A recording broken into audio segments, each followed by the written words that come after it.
Heritage houses often have three destinies. This is according to Wong 2016.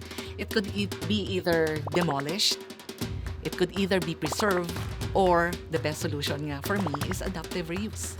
Of the three, adaptive reuse provides the opportunity for heritage houses to preserve its historicity and its important physical elements while being attuned to the present needs of the users.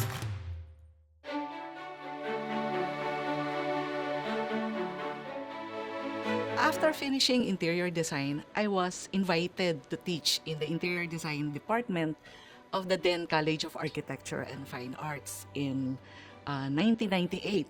So those years that I am teaching, CHED had this policy na dapat yung mga teachers should have a master degree course. And I was blessed that Master in Cultural Heritage Studies was offered in the university. And I'm one of the pioneer graduates of the course last 2004. Right after graduation, the former College of Fine Arts and Design, Dean Jaime de los Santos, gave me two important assignments. The first one is as Beato Angelico Gallery Supervisor and Curator. Also, he gave me the assignment as researcher at the former Center for Intercultural Studies. Now, it was called Research Center for Arts, Culture, and Humanities. I had focused exhibition design as my specialty on interior spaces that time. And highlight of my work as a university curator researcher was the important exhibit of the UST Quadricentennial Year for both the College of Architecture and College of Fine Arts and Design. These research exhibitions were able to make a significant contribution to the knowledge of the viewers. That year too, I was invited by Bahay Nakpil-Bautista to be their curator. It's an important heritage structure located in Bautista Street, formerly Barbosa Street in Quiapo, Manila. It is within the stretch of Hidalgo Street. It was a home to a family of Filipino artists, jewelry makers, musicians, philanthropists, and leaders of the Katipunan. Same year, I also decided to take my PhD, Doctor of Philosophy, major in Development Studies in the University of Santo Tomas.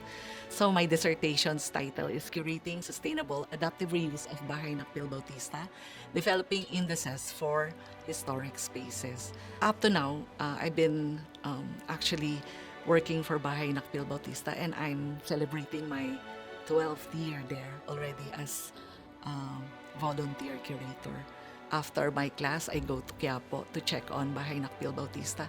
And currently, we are doing the restoration of the roof at Bahay Nakpil-Bautista. So the next project now is Liberty Food Mart Incorporated. It is an old bakery which was founded in 1923, and it is celebrating its 101-year-old this year. We turned this food mart into a bakery and a cafe. I did the development plan of the Liberty Bakery in Tondo, Manila. It's already my second year of doing the adaptive reuse. The bakery still stands in its original location at Sande Street. Now we call it Nicolas Zamora Street, corner Pavia Street, in the district of Tondo. The building's architectural design is a mix of neoclassicism and Art Deco elements. Juliana's initials, yung JRS, was carved on the Mission Revival style parapet wall.